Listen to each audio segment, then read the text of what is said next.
Welcome student.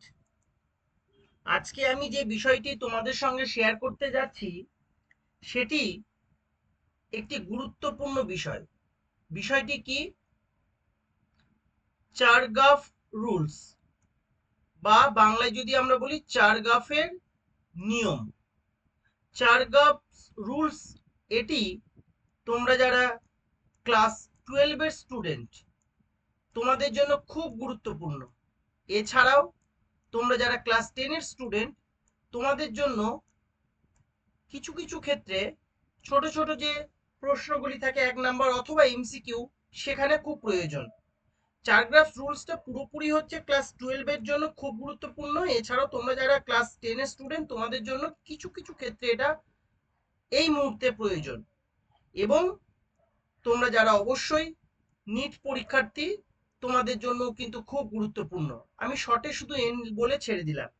আর এই মুহূর্তে তোমরা যারা সেম 1 ক্লাস 11 এর পরীক্ষার্থী, ক্লাস 11 এর যারা স্টুডেন্ট, যারা ক্লাস 11 এর সেম 1 এর স্টুডেন্ট, এই মুহূর্তে তোমাদের জন্য কিন্তু এটি খুব গুরুত্বপূর্ণ। অর্থাৎ আজকের ভিডিওটি ক্লাস 10, ক্লাস 12, ক্লাস 11 এবং নিট পরীক্ষার্থী তোমাদের সকলের জন্যই গুরুত্বপূর্ণ। আর বিশেষ করে নিটের জন্য তো ভেরি ভেরি ইম্পর্টেন্ট এই অংশটা, কারণ এখান থেকে বিভিন্ন রকমের প্রশ্ন হয়। তাই আজকের ভিডিওটি আমি তোমাদের সকলের জন্য নিয়ে এসেছি। বেশ, তাহলে ভিডিওটি শুরু করা যাক।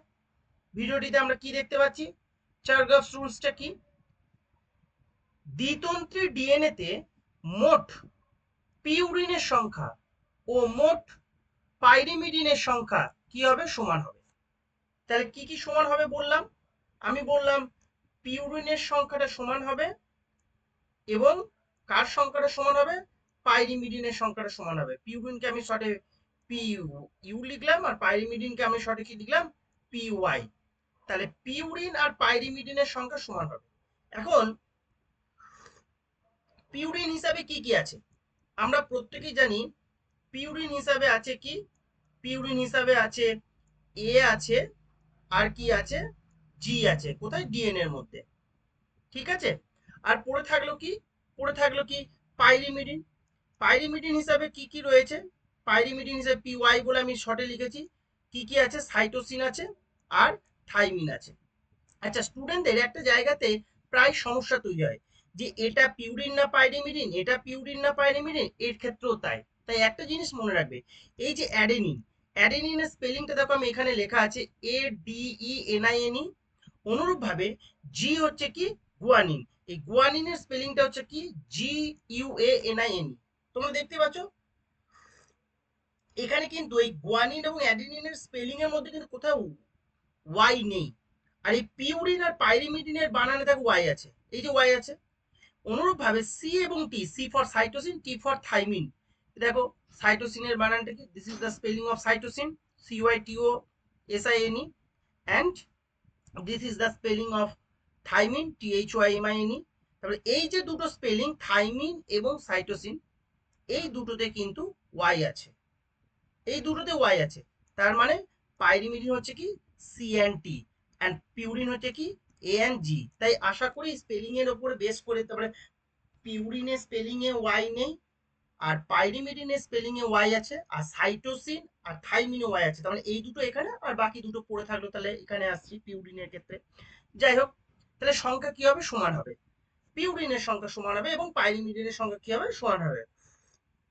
এতে যতগুলি অ্যাডেনিন ঠিক ততগুলি থাইমিন থাকবে। একটু আগেই বললাম। তাহলে আমরা কি দেখতে পাচ্ছি? আমরা দেখতে পাচ্ছি এখানে যতগুলি এ থাকবে ততগুলি কি থাকবে? টি থাকবে। আবার যতগুলি কি থাকবে? গুয়ানিন। এখানে স্পেলিংটা একটু ভুল আছে বাংলায়, যাই হোক গুয়ানিন। ঠিক ততগুলি কি থাকবে? সাইটোসিন থাকবে। তার মানে আমরা আরেকটা জিনিস দেখতে পেলাম। কি দেখতে পেলাম? যে এখানে এই ক্ষেত্রে এ ইজ ইকুয়াল টু টি, অর্থাৎ টি এর নাম্বার এবং এর নাম্বার সমান থাকবে। অনুরূপভাবে সি ইজ ইকুয়াল টু জি, অর্থাৎ গুয়ানিন এবং সাইটোসিনের সংখ্যা কি থাকবে? সংখ্যা সমান হবে। কারণটা কি? আমরা প্রত্যেকেই জানি। তার কারণ হচ্ছে এ টি এর সঙ্গে, অর্থাৎ অ্যাডিনিন এবং থাইমিন কি হয়? দ্বিবন্ধনী বা ডাবল বন্ডের মাধ্যমে যুক্ত থাকে, অনুরূপভাবে কি থাকে, জি এবং সি ট্রিপল বন্ডের মাধ্যমে কি থাকে, যুক্ত থাকে। So the number of adenine is equal to number of thymine, on the other hand number of guanine is equal to number of cytosine. Okay, চার গ্রাফের এই সমতাকে, এই যে সমান থাকছে এইটাকে আমরা কি বলছি, এই সংখ্যার যে সমতা তাকে আমরা কি বলছি, চার গ্রাফ রুলস বা বাংলায় বলে চার গ্রাফের নিয়ম। পিউরিন এবং পাইরিমিডিন বেসের অনুপাত কত হবে, 1:1। ওকে, এইটাকে আমরা কি বলবো, স্টিচিওমেট্রিক অনুপাত, অর্থাৎ a plus G is equal to T plus C, এটা থাকা উচিত। বেশ, তাহলে ইংরেজিতে আমি একটা সেন্টেন্স তোমাদের জন্য লিখে রেখেছি।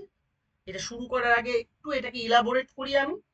বিষয়টা কি, in a double standard DNA total number of purine is equivalent to total number of pyrimidine, যেটা আমি প্রথম থেকেই বলে আসছি। In double standard DNA total number of purine, যেটা একটু আগে বললাম, yes, total number of purine is equal two total number of pyrimidine. ঠিক আছে, therefore number of A plus T, number of A plus T is equal two, তাহলে আমরা কি দেখতে পেলাম, total number of A plus T is equal to number of G plus C. তাহলে আমরা আরেকটা জিনিস দেখতে পেলাম কি, এই যে এ প্লাস টি, মানে এই দুটোর যে যোগফল হচ্ছে বা এই দুটোর যে সংখ্যা হচ্ছে, এইখানে আমি একটু লিখি তাহলে বোঝাতে সুবিধা হবে, A plus T is equal to G plus C. This is also the rules of char graph. Okay, therefore number of a plus t is equal to number of g plus c. In the double stranded DNA, adenine of one strand pair with thymine of the other strand, অর্থাৎ এইখানে দেখতেই পাচ্ছ একটা ছবি দিয়েছি আমি, DNA হচ্ছে কি দ্বিতন্ত্রী, আমি একটু কালারটা চেঞ্জ করি তাহলে এখানে বোঝাতে তোমাদের সুবিধা হবে। ওকে, এই দেখো এইটাকে আমরা ধরে নিচ্ছি না, এটা হচ্ছে একটা স্ট্যান্ড আর এইটা হচ্ছে একটা স্ট্যান্ড। ঠিক আছে, এই যে দুটো স্ট্যান্ড, তাহলে এই স্ট্যান্ডের টি কার সঙ্গে যুক্ত হয়েছে, এর সঙ্গে। তাই এখানে আমি কি বললাম, আমি এটাই বললাম, in the double standard DNA adenine A, মানে এটাকে আমি বোঝানোর চেষ্টা করছি, adenine A of one strand pairs with thymine of the other strand। তাহলে একটা স্ট্যান্ডের এ একটা স্ট্যান্ড অপর একটি স্ট্যান্ডের টি এর সঙ্গে কি হচ্ছে, মানে যোগ হচ্ছে। এই যোগটা কার মাধ্যমে হচ্ছে, এই যে একটু আগে বললাম কি, ডাবল বন্ডের মাধ্যমে যুক্ত হচ্ছে। অনুরূপভাবে similarly guanine of one strand pair with cytosine of the other strand, this is the guanine, this is the guanine pair with guanine of one strand pair with cytosine of another strand। আর G আর C এর মধ্যে কি থাকছে, triple bond থাকছে। অনুরূপভাবে এখানে একটা দেখানো টি আর এ, আর এখানে দেখালো জি আর সি। তাহলে একটা স্ট্যান্ডে এ অন্য স্ট্যান্ডার্ড টি এর সঙ্গে দ্বিবন্ধনীর মাধ্যমে এবং একটি স্ট্যান্ডার্ড জি অপর একটি স্ট্যান্ডার্ড সি এর সঙ্গে ত্রিবন্ধনীর মাধ্যমে যুক্ত হচ্ছে, যেটা বলা হলো একটু আগে। ওকে, বেশ, এবার আমরা একটা জিনিস বলতে পারি, যেটা আমি দেখো নিচে তোমাদের জন্য লিখে রেখেছি। হ্যাঁ, এটাকে প্রথম থেকেই যেটা আমি বলে আসছিলাম, যেটা একটু আমি কালারটাকে চেঞ্জ করে নিই, কালারটাকে চেঞ্জ করে নিলে সুবিধা হবে। হ্যাঁ, ওকে, Irwin চারগাফ analyzed the composition of DNA of different organisms and proposed the rules which is known as Chargaff rules. Okay, Chargaff rules কে, এই নামটাকে পুরো মনে রাখতে হবে, Irwin চারগাফ। In any double stranded DNA, the amount of adenine residue is equal to the amount of thymine residue. Also, amount of guanine residue is equal to the amount of cytosine residue, এটা আমি একটু আগেই বললাম। So এইখানে আমি একটু কালারটাকে change করে নিই তাহলে তোমাদের বোঝাতে সুবিধা হবে। ওকে, তাহলে এইখানে আমরা কি বলছি দেখো, hence A by T, A by T, A by T is equal to 1, A by T is equal to 1। ঠিক, যেহেতু দেখো কি বলা হয়েছে একটু আগে, A number is equal to number of T, অনুরূপভাবে G G by C is equal to 1। কেন? কারণ একটু আগেই বলা হয়েছে G is equal to number of C, okay, বা C is equal to number of G. So A by T is equal to 1 and G by C is equal to T. Sum of purine, এইখানে একটা বলা হচ্ছে sum of purine equals to that of sum of pyrimidine. একটু আগেই বলা হলো, দেখো আমি একটু আগেই বললাম পিউরিন কি কি আছে, A G. So the number of A plus G, number of A plus G কার সঙ্গে? পাইরিমিডিনের সঙ্গে সমান। পাইরিমিডিন কি আছে? সি এন্ড টি এখানে বলা হয়েছে। So is equal to C plus T, A plus G is equal to C plus T. দেখো এখানে এবার একটা ছবিটাকে আমি ক্লারিফাই করে দিই। হলুদ রঙের যেটাকে এখানে যে ফসফেট গ্রুপ বলা হচ্ছে, this is the phosphate group, phosphate group, phosphate group. D deoxyribose, this is the deoxyribose pentose sugar, okay. A for adenine, T for thymine, C for cytosine, G for guanine, ওকে। বেশ, এরপরে আমরা এই ভিডিওর যেটা পরবর্তী যে স্লাইড, সেই স্লাইডটাকে এবার আমরা লক্ষ্য করি। এই স্লাইডে আমরা কি দেখতে পাচ্ছি, ইংরেজিতে আমি কিছু সেন্টেন্স তোমাদের জন্য রেখেছি চারগ্রাফ রুলস এর উপর। কি বলা হচ্ছে? আরউইন চারগ্রাফ 1940, এইটাকে একটু মনে রাখতে হবে। quantitatively analyzed DNA and he found that কি কি দিয়ে পেয়েছেন উনি, কি কি পেয়েছেন? DNA had equal number of A and T, একটু আগেই বললাম, and equal number of G and C।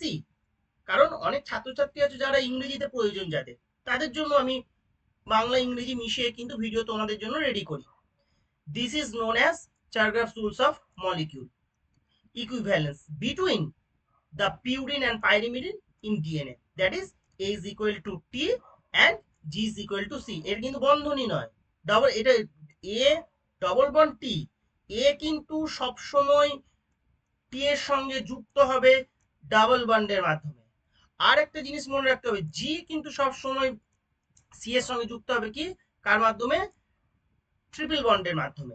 এই যে এখানে লেখা রইলো জি ডাবল বন্ড সি, যেটা একটু আগে আমি বললাম, এই যে জি ডাবল বন্ড সি, এটার মানে এই নয় যে জি আর সি এর মধ্যে ডাবল বন্ড থাকছে, এটা হচ্ছে কি equal to. So number of G is equal to number of C and number of A is equal to number of T, এটা এখানে বোঝানো হয়েছে। Single standard DNA and RNA do not obey the rules. একটা জিনিস কিন্তু মনে রাখতে হবে, আমরা জানি ডিএনএ হচ্ছে ডবল স্ট্যান্ডার্ড।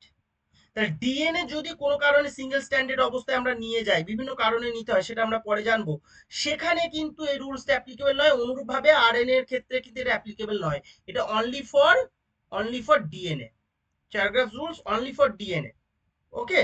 নেক্সট হচ্ছে কি, double standard DNA and RNA in some viruses, double standard DNA and RNA in some viruses satisfy Chargaff rules. কেন? কারণ তখন তারা ডাবল স্ট্যান্ডার্ড হচ্ছে, ডবল স্ট্যান্ডার্ড হলে কিন্তু এটা চারগ্রাফ রুলসটাকে স্যাটিসফাই করবে, ওকে। সো আজকে এটুকুই তোমাদের সঙ্গে শেয়ার করার ছিল। এই সংক্রান্ত যদি তোমাদের কোনো জানার কিছু থাকে, কোনো প্রশ্ন থাকে, তোমরা কমেন্ট বক্সে এসে প্রশ্ন করবে, আমি তোমাদের প্রত্যেকের উত্তর দিয়ে দেবো।